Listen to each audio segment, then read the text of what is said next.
Ұнатқан товарымызды корзинаға сақтау. Мысалы, сізге мына товар ұнап тұр, осының үстін басып, мына жердегі жүрек кнопкасын бассаңыз, сіздің товарыңыз өзіңізге сақталады. Яғни кез келген товарды сіз корзинаға сақтайсыз.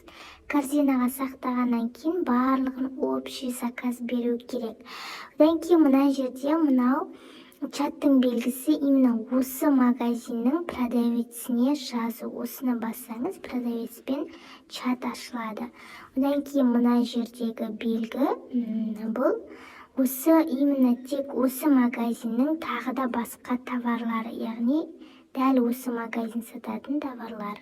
Көрдіңіз ғой, осылайынан көре аласыз. Міне, қазір жаңағы сақтаған товарымызды мына жерді басып, осы жерден мынау жүрек кнопкасын басып, корзинаға сақтаған товарымызды көреміз. Міне, жаңағы сохранить еткен товарымды осы жерге сақтадым, яғни осы жерден заказ береміз, барлығын жинап.